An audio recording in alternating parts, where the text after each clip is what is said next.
What is going on, everybody? It's your boy Nothing But Skills, and today I'm bringing you guys another Division 2 video. Now, we just got the new Diamondback exotic rifle, and I felt like what better way to bring you guys an example of how to use this rifle in a build video. So if you saw at the very beginning of the video, we hit 1.2 million, and then also we're able to two-shot even those heavies. So let's get into the build itself. I'm running 12 offensive, 7 defensive. My armor is at 269,000. That's health of 93,000. And then, of course, I'm running the exotic rifle, the Diamondback. This base damage on this one is 160,000. Now, why is this exotic rifle so good? Well, the talents that are on here, and I'm taking advantage of those talents. So we have Agonizing Bite. Diamondback randomly marks an enemy. Hitting that enemy consumes the mark, guarantee a critical hit with this weapon plus 20% total damage. A new random enemy is marked after you or whenever you reload. Now, Deep Fangs, after hitting 5 marked enemies, you gain 50% reload speed on another 20% total damage, and all shots fired guarantee critical hits for those 10 seconds.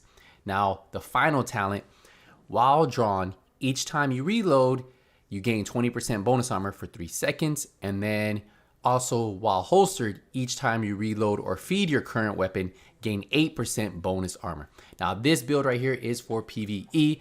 Now, this bad boy comes fully modded. It comes with an optics, red dot sight with 10% accuracy. You get the lever with 10% damage to elites, great for PvE. We get the undergrip that's gonna give us 10% stability. And then the muzzle is gonna give us 15% critical hit damage. Because remember, we're always gonna hit those critical hit shots as long as we hit the marked enemy. Now for my secondary, I'm running a custom P416. I'm running preservation on here in case I need something to get my armor back. Remember, preservation, killing an enemy repairs 10% of your armor over 5 seconds. Headshot kills improve the repair. It's Allegro on there, and then of course grease. While holster, weapon swap speed is increased by 10%. So that's good for me to swap back and forth between the Diamondback and the custom P416. But let's get into the build. So for the mask, we're running a Murakami mask, 8% health. Then we have attributes of health and damage to elites on here. So we have 42% damage to elites, plus we have hard hitting, another 10% damage to elites, so 52% damage to elites just on the mask. Now if we get into the chest piece, this chest piece is one of my favorite chest piece. I'm running a 3-piece Overlord. This is gonna give me 10% rifle damage, 7.5% total armor, 7% damage to elites. I'm running 8% weapon damage, 18.5% critical hit damage, and 7% headshot damage. Now a lot of you guys you're stacking critical hit damage, yes, because you always hit those critical hit shots, right? As long as you hit the marked enemy. So stacking more critical hit damage on this build is gonna let you hit higher and hit those higher numbers. And that's why you see I'm hitting for 1.2 million to the head. Now I am running Unstoppable Force. Killing an enemy grants 2% weapon damage for every 25,000 max armor. And then we do have some offensive mod slots on here and 1 defensive mod slot. Now my mods are the worst thing I have on here because I don't have a lot of rifle damage mods. So this one only gives me 2% rifle damage, 1.5% weapon damage, and then 4% AR damage. I do have 2 really good ones that are on my holster, but that's where this build could definitely still improve on, and you can see those numbers increase with the amount of damage you put out. Then I'm running a defensive system mending one with 2K armor, 5% total armor, and then 4% explosive resistance. If we dive right into the Gilligard holster, we're running 1 Gilligard holster with 5% total armor, attributes of 30k health, 13% critical hit damage. Like I said, stacking critical hit damage on this build. We don't need to stack any critical hit chance. We have an offensive mod slot with 6% rifle damage. I told you I had a couple that were pretty good, but this is where it can still improve. And then we also have another one that gives me 4% rifle damage and 1% weapon damage. So 5% extra right there. So definitely this is where you can improve on this build. Like I said, get those 6 to 7% mods for your build and you're gonna be doing really good. Let's dive right into the knee pads. The knee pads, this is my 3rd piece of Overlord. No, my 2nd piece of Overlord, sorry. We have 11% total armor. That's what you should be going for. They have 12% out there. So 12%, that would be ideal. Hard hitting for that damage to elites, and then we have 1 offensive mod slot. Now for the gloves is the 3rd piece of Overlord. We have 7k health, 10% rifle damage, and then precise 15% headshot damage. Now let me tell you something. For you to hit the 1.2 million on elite enemies, you need to have this gloves right here. The same exact gloves, but with hard hitting.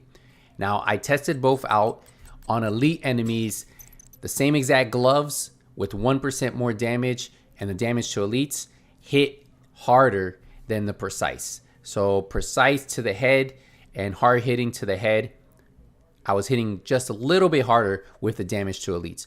So for console, I would think most likely go for hard hitting. But if you want to have that extra 15% headshot damage, that's going to help you with those red and purple enemies too. That's where you would actually run the precise.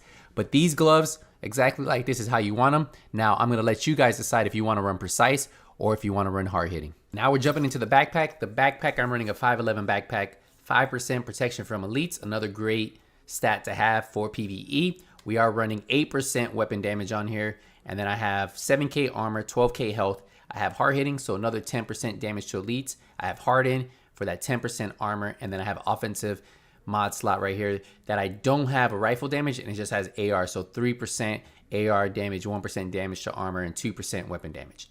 Now, another way you can run this build, if you want, you can run a 2-piece Badger Tough for the armor on kill, and that actually works pretty good too. But I've been running this 511 because it had some really good stats with the hard hitting, harden. With this build, I want it to be more straight DPS, as hard as I can hit, and that way I can eliminate the enemy before they can come towards me. Now for the skills, run whatever skills you want to run. I usually run with the chem launcher and a revive hive if I'm by myself, just because if you get downed, the revive hive will pick you up. But yeah, those are my two go-to most of the time when I'm running solo. But ideally, you can run whatever skills you want. And I choose to run some type of heal, even if it's a smaller heal. And I'm unable to unlock even the baby one, so my heal's only going to be at 50k with this build. And like I said, the revive hive, if you can get some of those revive hive mods that can get you some skill haste, get you back your revive hive a little bit quicker, can definitely help you guys out. I run 2 auxiliary battery packs on there because I am running 0 skill power, as you guys can see. But let's get into the stats. So for the stats, we are running 161k base damage. Look, 87% critical hit damage, 92% headshot damage, and then also 22% all weapon damage, 51% rifle damage, and we don't even have God rolled pieces on here. Remember, I don't have those God roll rifle mods on here, so that rifle damage could improve. Look at that, 99% damage to elites. Now, if I do switch back to precise versus damage to elites, I lose 10%, so it'll go down to 89%, and then my headshot damage will jump up by 15%. So big difference between the two. I told you guys, let you guys decide on that one by yourself. So before we wrap this up, I do want to show you what this build hits without unstoppable force and just with a target being marked. So the target in front of me is marked. You see the line, no unstoppable force. I reset it and I hit 1,071,000. Now wait till I get Fanged active. As soon as I hit this shot, Fang will activate. There we go, Fang, you heard the noise. It's down below, 1,200,000. Now this is with damage to elites on the glove. When I put precise on, I'm at 1,199,000. I think it's about 5k difference between running precise and running damage to elites. So that's something you need to pay attention to.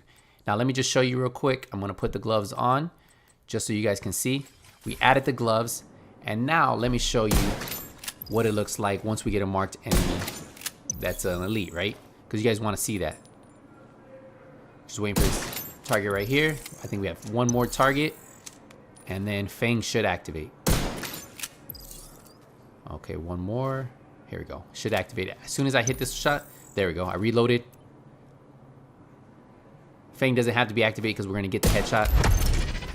1,065,000, and then let me do it with unstoppable force. 1,199,000. So a 5k difference on elites. Now, for some of you guys, you might say, well, there's a lot of purples and red enemies, right? So the precise is going to be better, and I agree with you. So that is really up to you. If you feel like you're running into a lot of elites, run hard hitting. If you feel like you've already stacked enough hard hitting, run precise, and you'll get that 15% headshot damage to everybody, not just elites. And this is how I run my build. This build is pretty fun to use. I think, honestly, this build will be a little bit better on PC because of the precise aiming with mouse and keyboard versus with a controller. You know, it's a little bit slower, but this is how I run it. Let me know if you guys have any questions. If you enjoyed the video, hit the thumbs up. And as always, thank you guys again for all the support. But until the next video, nothing but skills out. you.